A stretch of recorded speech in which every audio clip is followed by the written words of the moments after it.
The Washington Post reports that amid the coronavirus crisis, President Trump is growing concerned about its growing impact on his re-election campaign.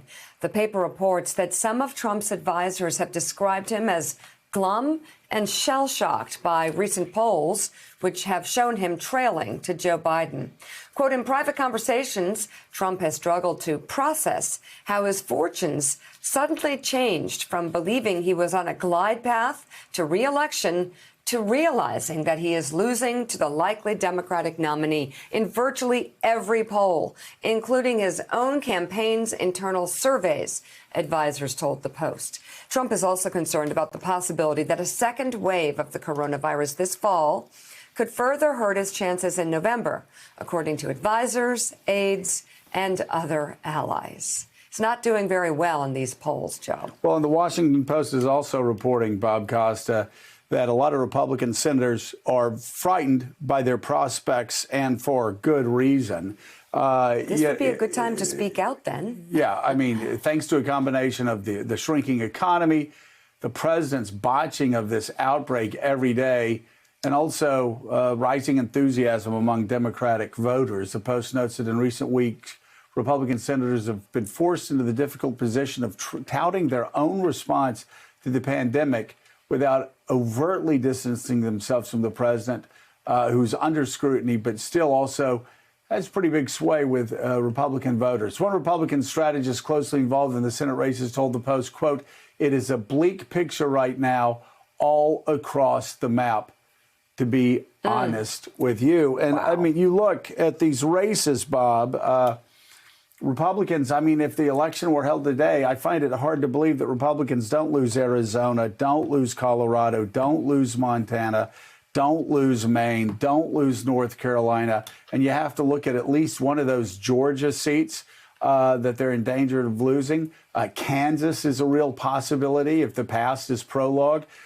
This is a Republican Party in deep trouble. They know they're in deep trouble because they look to the White House for guidance, and all they've seen this weekend and since the pandemic began, chaos and mixed signals.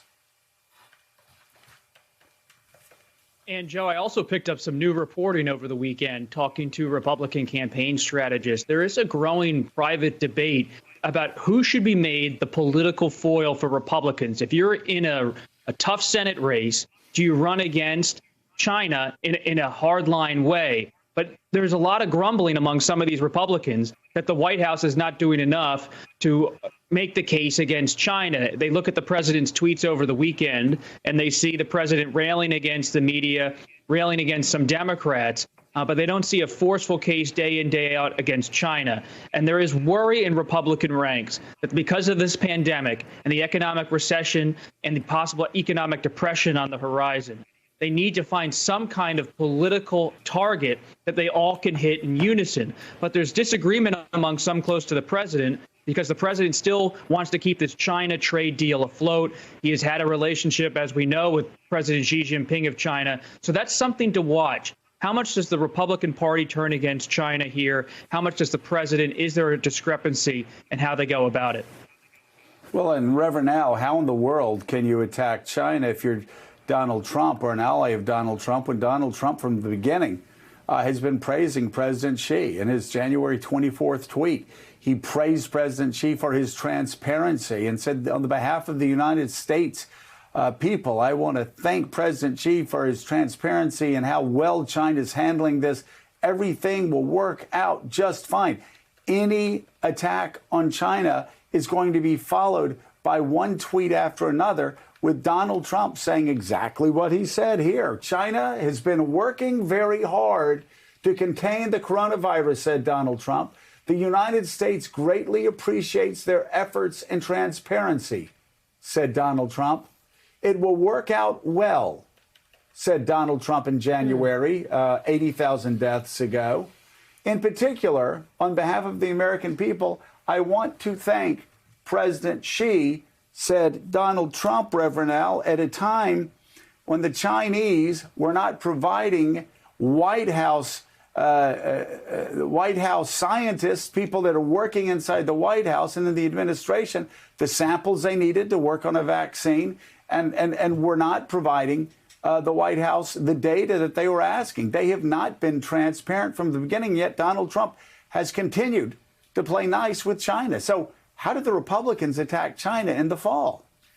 Donald Trump wrote that tweet on January 24th after he was being told that they were being misled about where this pandemic could go. Dr. Fauci said on my show, I became very suspect and felt that this was going wrong mid-January. And I asked him, I said, did you inform the White House and the administration? Yes, mid-January to late January. While he was tweeting this, they were getting contrary information from their own health advisors. And when we look at the fact, Joe, that this president is now in serious political trouble about his reelection, he's not in trouble because of the pandemic. He's in trouble because of how he has mishandled the pandemic. Governor Cuomo in New York and Governor Newsom in California has advanced politically, in many ways have helped their political careers because of how they've handled it. It is the mishandling, it is the inconsistencies, it's the blatant lies that they have told around this pandemic that has put them in trouble, not the pandemic. Yeah, and you know, Lise, the Rev was talking about how Anthony Fauci was warning the White House in the middle of January. You can go back to early January. The CDC knew about it in early January and were starting to write memos warning HHS. The FDA knew about it.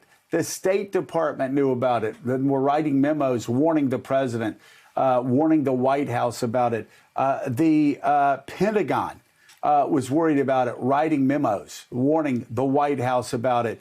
The intel agencies were warning the president about this in his presidential daily briefings. The Department of HHS finally got to talk to the president in the middle of January, and all he wanted to do was yell at him because flavored vaping had been taken off the market, and he thought that it was hurting him with some of his people. I mean, even Navarro, his trade guy, by the end of January was writing memos to warn the president that up to 500,000 souls, as he said, could perish. But I bring this up because the president didn't do anything in January. He didn't do anything in February. I mean, yes, he had that toothless China ban, but 430,000 people have come in since the beginning of this pandemic from China. 40,000 came in after the toothless ban was put into place. And so the president, it just 1 month moves into another month, moves into another month, and the president's doing nothing but spreading misinformation, telling everybody that everything's going to be okay. As the death toll rises, I mean, the story at VA clinic, 72 people, vets dead in a VA clinic in New Jersey. The news keeps getting worse, and the president now has resorted to hate tweeting. Joe, I don't think a victimhood complex on the president's part is going to work quite the same way as it did in 2016. When you have the equivalent of 9/11s happening every day or so, Americans perishing on his watch. And also, you make a good point about just how many warnings Donald Trump had. He also was warned by his own NSC, who battled with Treasury and lost over stopping flights even earlier from China, and the eventual ban was toothless. I just don't, as long as this experiment goes on where Donald Trump is opening up earlier than the American public feels comfortable, you look at a new Monmouth poll that 2-to-1 Americans think that things are opening up too early. Now, I hope that this experiment goes better than planned. I hope that the rate of death declines. Science tells us otherwise. And while I'm rooting for this to be successful, I have a really bad feeling about it. And I don't see how more death and a premature easing and not doing it in a responsible way, because I personally, plenty of things can open up right now, but do it in a responsible way with some federal leadership and just to have some guidelines that make the public, help reassure the public. And that's just not happening right now. Yeah, to have a White House that's actually sticking to the guidelines. Thanks for checking out MSNBC on YouTube, and make sure you subscribe to stay up to date on the day's biggest stories. And you can click on any of the videos around us to watch more from Morning Joe and MSNBC. Thanks so much for watching.